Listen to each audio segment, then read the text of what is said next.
Matthew chapter 5, we're looking at verse 14. Specifically today, Matthew chapter 5. Last Sunday we dealt with the kind of an introduction of this whole concept, you are the light of the world. And it's an introduction of this particular 3 verses. And today we want to move on into the last part of verse 14. A city that is set on a hill cannot be hidden. It's an interesting concept and reality of truth that Jesus is sharing with us. We want to begin reading at verse 13 and read down through verse 16 of Matthew chapter 5. You are the salt of the earth, but if the salt loses its flavor, how shall it be seasoned? It is then good for nothing but to be thrown out and trampled underfoot by men. You are the light of the world. A city that is set on a hill cannot be hidden, nor do they light a lamp and put it under a basket, but on a lampstand, and it gives light to all who are in the house. Let your light so shine before men that they may see your good works and glorify your Father in heaven. Jesus, bathe us in yourself today. Your thoughts are what we want. Your mind is what we desire. Your intent is what we crave. We have no longing but to long for what you long for. So would you permeate our lives? And we pray for our town. Would you make us the light?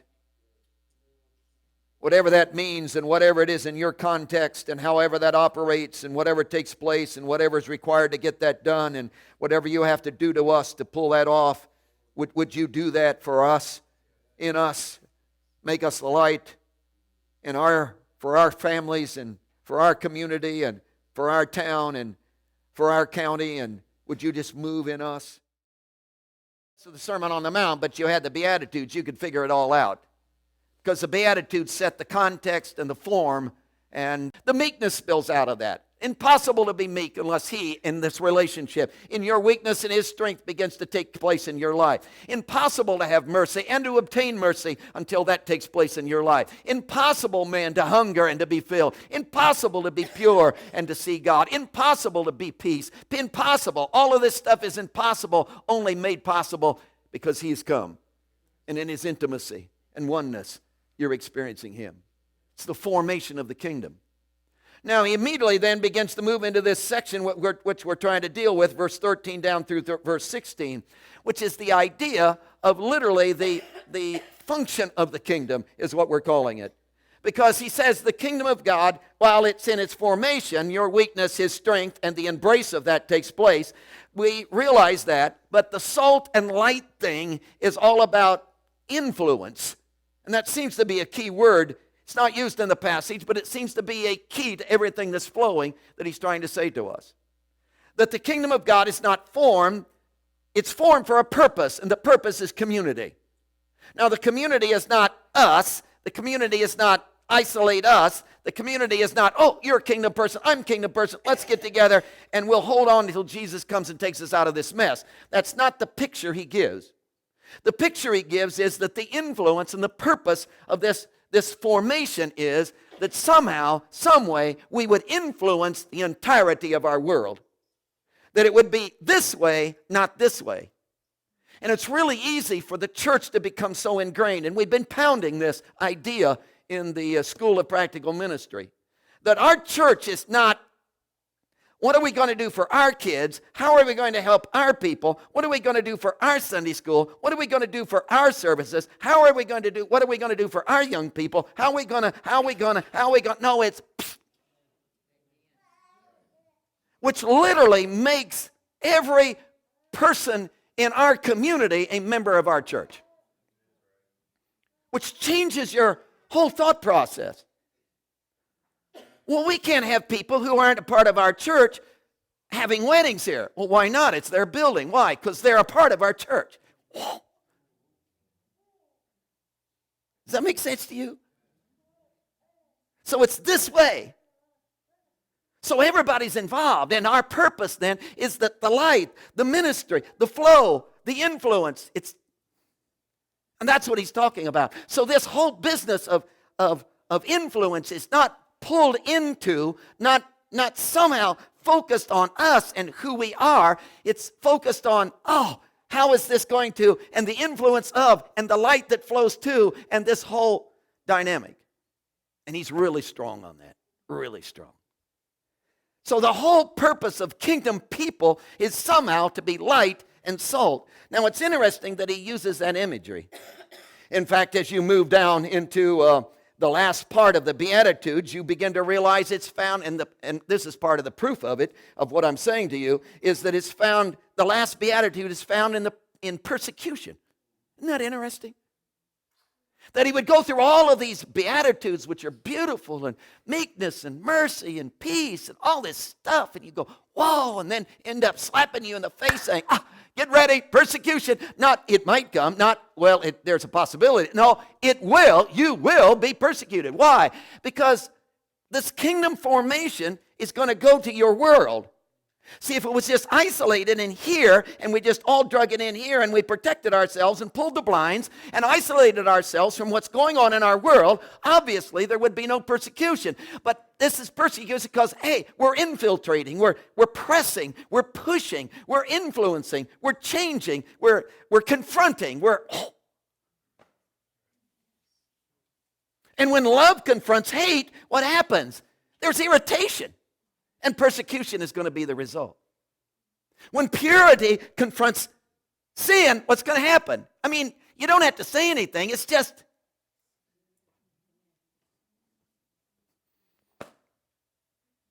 and I've used the illustration. Somebody says, how about a cup of coffee? I say, no, thank you. I don't drink coffee. I don't drink much. Well, I don't care. Drink it by the gallons. If you want your teeth to be black and you want your breath to be bad, I don't care. So just kidding. See, it's confrontational. It's irritating. Persecution is a result of that. Isn't that something? So he ends this whole beatitude thing on persecution. Why? Because we're going out and influencing our world, which is the section, of course, that we're in. Now, he uses imagery to talk about this influence. And obviously the imagery is salt in verse 13, and then light in verse 14, 15, and 16. Now, lots of Bible scholars have tried to make more out of the salt and light than maybe what we should. And what I mean by that is it's awful easy to read into salt and light things that Jesus is not saying. And I desperately want to stay close to what he's saying. You can make up all sorts of things, you understand. But what I'm interested in is what the passage says and what's really going down in what Jesus had in his mind when he was speaking to these people. And he talks about salt and light. For instance, we've talked about that salt is negative, light is positive. That's probably true. Did Jesus have that in his mind? I'm not sure. You can talk about salt is hidden, light is open and revealing. Did Jesus have that in his mind? I'm not sure. He doesn't indicate that. But one thing I know for sure that Jesus has in his mind, which stares you in the face in verse 14, which is what we want to talk about today, and that is visibility. There is no question at all that one of the strong elements that Jesus is making, one of the focuses that Jesus is making on the business of light is the idea of visibility. Look at it. Verse 14. He says, "You are the light of the world. A city that is set on a hill cannot be hidden." Now, isn't it interesting that he gives one verse to salt, 3 verses to light, which obviously tells you that the idea of light is 3 times stronger than the imagery of salt. Do whatever you want to with that, but that would be biblical proportion. So the idea of light is really a big, big deal. And that the idea of light is the idea of, again, visibility. Now he changes the imagery in verse 14, you'll note. You are the light of the world. And he changes it to a city. And you look at the city set on a hill and say, well, good night, what does that have to do with light? and it has nothing to do with light. So you say, where did that come from? And then you go back to verse 14. That's verse 14. You go then to verse 15. Nor do they light. Oh, he's back to light again. So he inserted this little phrase, a city that is set on a hill cannot be hidden. He inserts just that little statement in the whole light deal. And you say, why did he do that? Because it has absolutely nothing to do with light. Because he was giving us the focus of what he was trying to say in relationship to light. And the focus of what he's trying to say in relationship to light is visibility. Now, as he develops it, there's two kinds of visibility that he begins to emphasize. One is the visibility of revelation or seeing. In other words, light, you see it. Ah, there it is. You inspect it. You know it's there, which is the imagery of visibility of a city sitting on a hill. It's there. You can't ignore it. Whoa, hey, there it is. Buildings are there. You see the city, so it's visibility. It gives revelation. It makes itself known. So obviously in the imagery he's using in relationship to kingdom people, oh, we're going to look at you and say, whoa, we see you. We see your good deeds. We see what's spilling out of you. We see the result of God in your life. We see what's happening. Some of us look at you and say, whoa, we see you. You're strange. But folks, there's a lot of strange people around. In fact, most of you. But there's a lot of strange people around. So sometimes, someplace, you have to stand up on your hind legs and say, whoa, the reason I'm strange is Jesus. And give explanation too. Now that immediately takes you into not just somebody seeing you, which is a part of the visibility, but to you literally influencing them, which is the idea of revealing or being seen. The idea of you then literally begin to expose them. So visibility has two ideas in the passage. One is, oh, we're seeing you.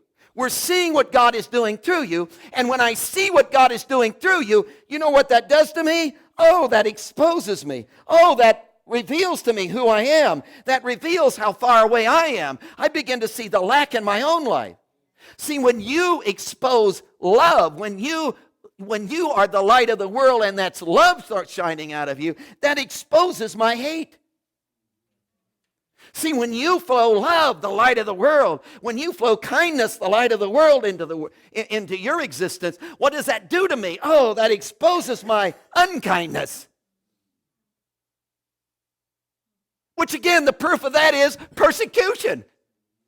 Because I'm going to go after you. You can count on it. Why? Because I don't like that. You're sandpaper. You rub me the wrong way.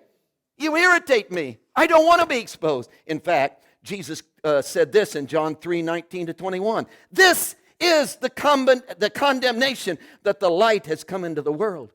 Men love darkness rather than light, because their deeds were evil. For everyone practicing evil hates the light and does not come to the light, lest his deeds should be exposed. But he who does the truth comes to the light, that his deeds may be clearly seen, that they have been done in God. So again, visibility becomes the whole emphasis of this section of the light. That what he's talking about, he may be talking about other things, I don't know. But in the passage, as you read the words, you come back to the whole overwhelming thrust of visibility. You are the light of the world for the purpose of visibility. Now, let's develop that in the passage. Number one, the purpose of the design. Design is the key word. Now, we're dealing with this statement, verse 14. A city that is set on a hill cannot be hidden. That's by design. You don't accidentally build a city on a hill. It's more effort to build a city on a hill. You have to take all the equipment and all the material up the hill. You have to dig into the hill for the foundation instead of having it all done in the flat valley. See, it's much greater effort when you put a city on the hill. You do it on purpose by design. You got it? So design, there is a design in all of this. It's not by accident. Now, what he does in the passage, if you look at verse 15, it starts out with the word nor, which is the Greek word uda, and that word literally is used to link two clauses of parallel impossibilities. In other words, he says, let me set up two possibilities for you, and in between the two impossibilities, he puts this word nor. What's the two impossibilities? A city that is set on a hill cannot be hidden. It's impossible, man. It's impossible to go to all the trouble by design to set a city on top of the hill and want it be hidden. That is not logical. It is impossible. Now, let me give you a parallel impossibility. And he says, they don't light a lamp and put it under a bushel. That's the impossibility as well. So here's the two impossible, and he's bringing us back into the imagery of light.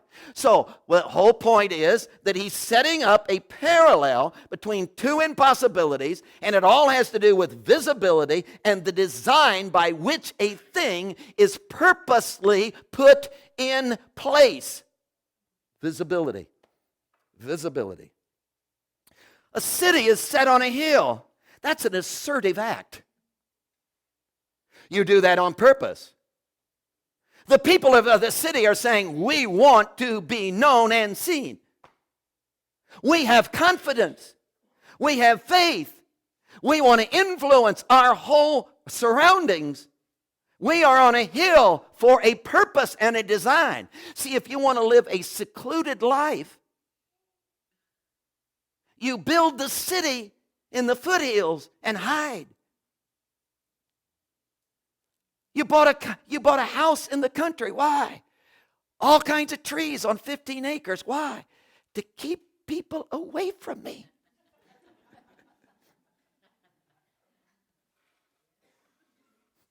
Hallelujah. I don't want to live in the city with some right out my back door. Why? Because I hate people. So the whole idea of the city on a hill is this is assertive, this is aggressive. That's what he's talking about in the passage, that this light of the world is by design. You are a light on purpose. It's there. It's who you are. It's by the design of your very person. Now, Bible scholars tell us that when Jesus was speaking this, the place he was speaking this, you could look over and there was a large hill right over there with a city sitting on it. So there was a perfect example of what was really going on as he spoke this. So we're saying to you that as he comes to us, for you are the light of the world, a city for the purpose of visibility, and that is by the design of the kingdom. In other words, you are in your helplessness. He's in his overwhelming resource. And the two of you have come together in such intimacy that you have become the kingdom. And in the design of that kingdom, guess what? It is for the purpose not of exclusion, not of isolation, not of hiding, not of, I've been a Christian for 10 years and nobody's found out yet. No. See, this is for the purpose of, take a look. This has nothing to do with personality types. This has nothing to do with big mouths or small mouths. By the way, it's a match set, nose and mouth. So this has nothing to do with that. This has everything to do with the design of the kingdom linkage itself. And the kingdom linkage itself is, hey, you're on a hill, man. And we're watching. We're watching. Now, to let you know that I'm not totally off, I want to walk you through the grammar structure. Oh, you got excited, didn't you? Oh, be still my heart. the grammar structure of the verse. The subject, obviously, is the city. It's the Greek word polis, which is interesting. Anyhow, the word city is the subject of the whole matter. And then there's this phrase, that is set on a hill, which is a participle, which acts like an adjective that modifies the city. So the subject is actually a sitting on the hill city. So what we're talking about is a sitting on the hill city. Now the verb, really interesting, and we'll discuss this further into the message more, but is the verb is cannot. U is not. Dunamai is can. So it's the verb, which is a moving action. So he says, here is a sitting on the hill city. And it's stated in the negative. It cannot. It cannot. It cannot contain itself. It can't hide itself. It's impossible. And then this last phrase, be hidden, which is crypto, be hidden, it's an infinitive, which literally is for the purpose of, meaning the purpose of, to hide, meaning the purpose of sitting on the hill. So he says, no, you don't sit on, it's on the negative, put it into the positive. A sitting on the hill city is seen, cannot be hidden, is seen. It's there for that purpose. See, the whole statement reeks of this visibility, absolute visibility of your life. Again, bring it back to the kingdom stuff. Here I am in my helplessness. Here he is in his overwhelming resource. And when the two of us get together, woo, the kingdom is formed.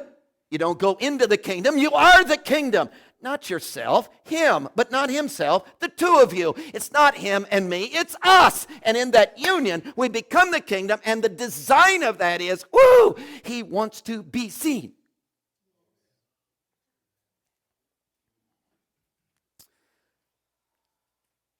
I want to back this up with a couple other things. Creation.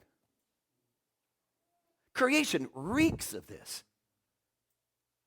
And you've heard this so often, but think about this. He made you in his image. What's that all about? That Adam and Eve were designed to be filled with God. Hey, it's the kingdom stuff all over again. That Adam and Eve are in their weakness, are filled with the overwhelming resource, and in that intimacy, the very image of God begins to be portrayed through them. And you know what position they are given before the fall? They are given the position of domination over their entire world. Whoa. Over all physical things. Because they are the visibility of God. That their physical world is actually going to look at them and see the image, the portrayal, the visibility, the flow. Well, what makes you think that? Because Jesus, they blew it and Jesus reestablished that thing, man.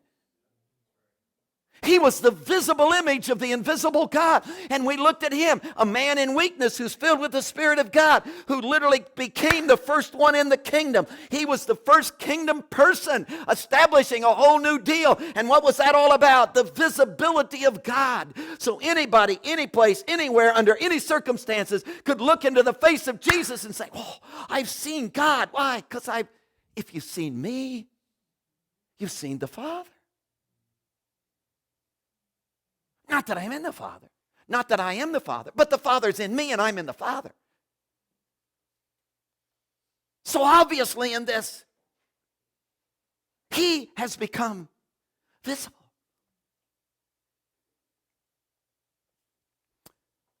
You see this in the book of Job. It's really an interesting book. If you haven't read it lately, you ought to. It's supposedly the first book of the Bible. Oldest book of the Bible. Interesting story. All the sons of God, angelic, and obviously the demonic, because the devil was there, have all gathered together in some kind of meeting with God. And the Job guy shows up. Is discussed. So here's Job down on earth, and all the spiritual realm is gathered together, and Job name comes up. And the devil says, let me at it. God says, help yourself, sets up perimeters, but help yourself. And do you realize that every single problem that Job goes through is being spectated, watched by a whole spiritual realm and by his world? And that the whole thing is a display of what? A visibility of God in a man's life. And God is saying, let me show you a guy who lives in my power and walks in my strength and is faithful to my name and who lives in my spirit and who walks in the power of my being. Let me show you a guy like that. Well, hey, let me work on him. So the display, this brings us back to the persecution thing, folks. Here it is. What is the purpose of persecution? It's the last beatitude. I'm in my weakness. He's in his overwhelming strength. The two of us have come together. We become the visibility of God. How does that play out? That plays out in my world. It shines in the midst of all the dismay, all the problems of my life. I'm trying to say, we're watching you.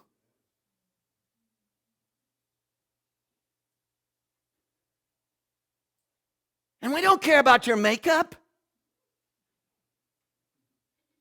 We don't care about the bad hair day.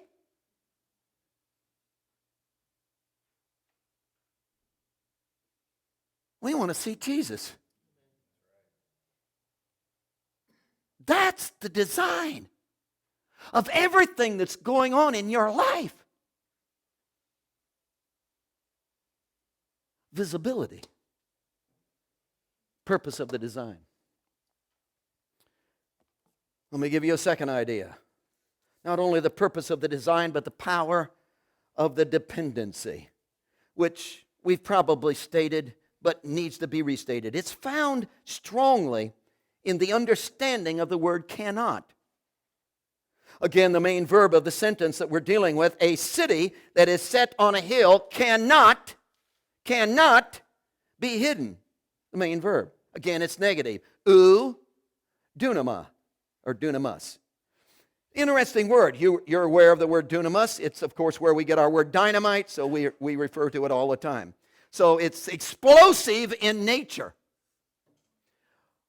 Jesus, before his ascension, in a verse that you've memorized, Acts chapter 1, verse 8, he expressed this idea that you shall receive power to be witnesses. When the Holy Spirit has come upon you, to be witnesses, both in Jerusalem, Judea, Samaria, and the ends of the world. So, you know that the word power there is the word dunamis. And if you remember in other studies, what we've gone through, that there's a word ischus and a word dunamis. Our word dunamis, there's another word, ischus. Ischus is a focus on the power, the resource, the essence of the resource, the strength.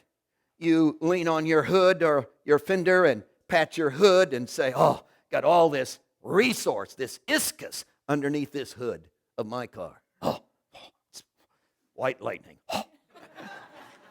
It's powerful. Look out. Here I come. And of course, it does have ischus. Of course, it isn't cranked. It isn't running. I'm not driving. It's just sitting there. So it's ischus. Now, when I get in white lightning and take off, whoa, it's dunamis.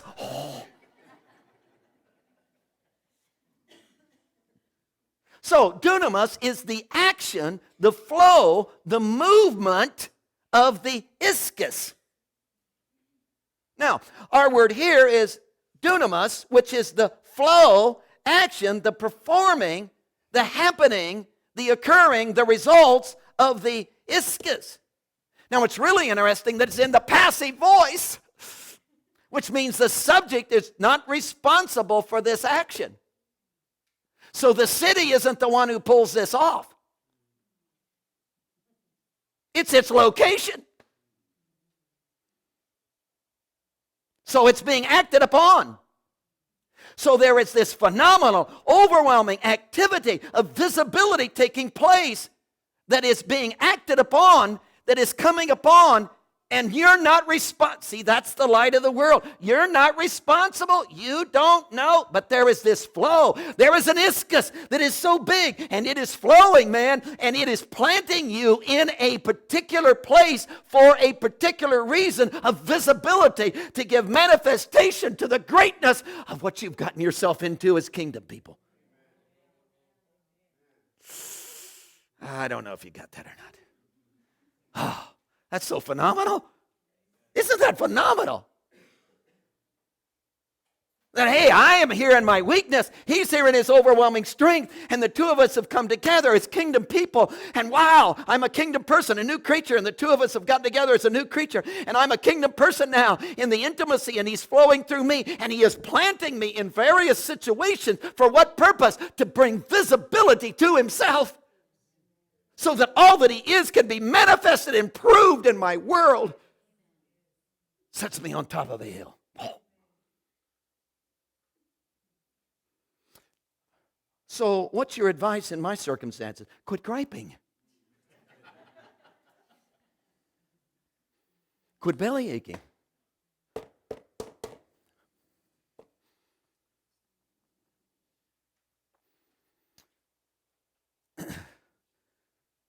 Third idea. This is very unusual, folks, for us to get to the third point. We're doing good. Third idea. It is the persecution of the display. And we've already indicated this, so probably don't need to spend much time on it. But see, this has to be seen. You're the light of the world. And again, isn't it ironic that he would go through all this beatitude stuff and this intimacy and, oh, the power of God in my life, and, oh, I'm weak, and he is overwhelmingly strong, and we've come together in intimacy, and this is phenomenal, and this is great, and mercy is mine, and meekness is mine, and fullness is mine, and I'm seeing God, and peace is mine, and all this great stuff is taking place. Oh, by the way, you're going to be smashed. They're going to step on you, kick you in the teeth. You're going to be persecuted.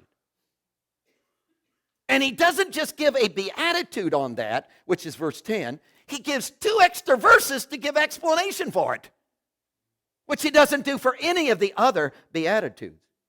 And he gives instructions like, rejoice and be exceeding glad. And don't you look at that and say, what?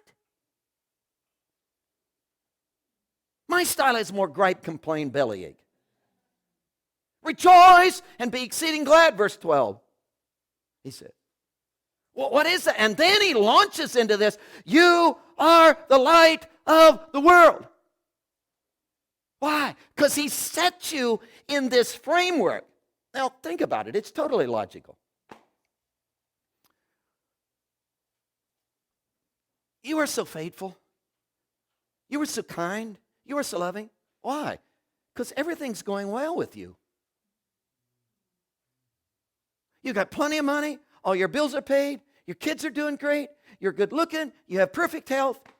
Well, yeah, you're faithful. Well, whoopee for you. But there's some of us who are ugly, and things aren't going well, and we can't pay our bills, and we're sick. And our kids aren't doing great. And we're in a mess. And we're not faithful. See, faithfulness isn't seen in the context of everything going well. Where is faithfulness found? In the context. Where is it displayed? In the context. Where is it exposed? In the context of, oh, things are a mess. And then when you're faithful, we say, whoa.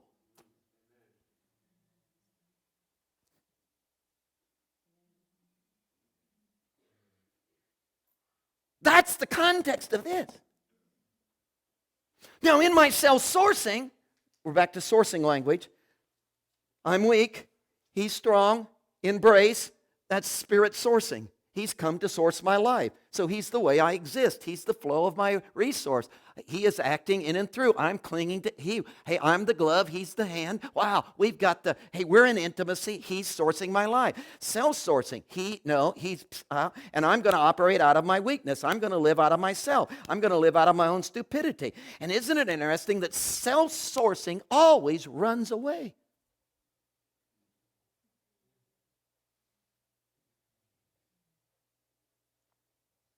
Self-sourcing always says, I don't have to put up with this.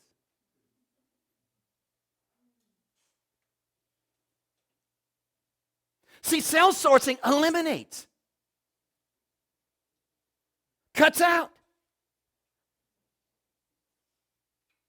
Self-sourcing says, the preacher doesn't wear a tie. Going to another church. Self-sourcing says, they don't sing the songs I want. I'm gone.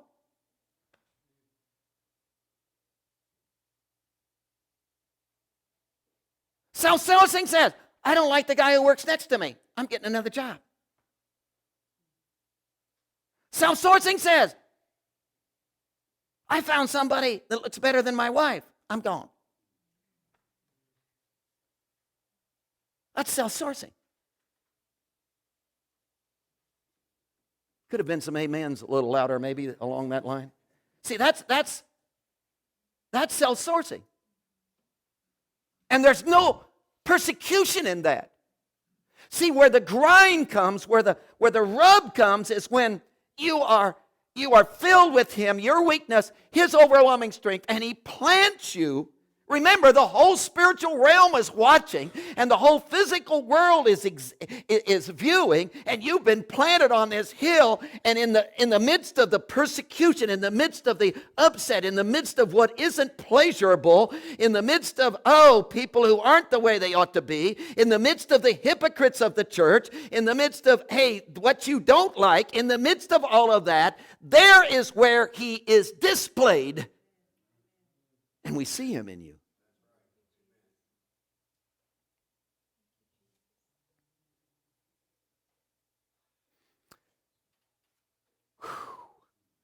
We need that, folks. We need some models in the church of people who are just, you can't, because they're, and every time you see them, they're, and it doesn't seem to matter what's going on. In fact, you hang around them and say, I don't think you ever have a problem. Which isn't true. Because they do. They do. And the reason I know that is because they're married. They do. So they got problems. But that's where it's displayed.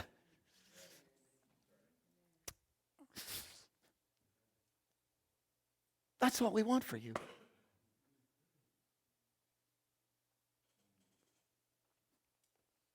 So this is not a finger in your face. This is come on, people. Do you know how privileged we are? Woo! We're weak, He's strong. Wow! An intimate relationship of His resource and person.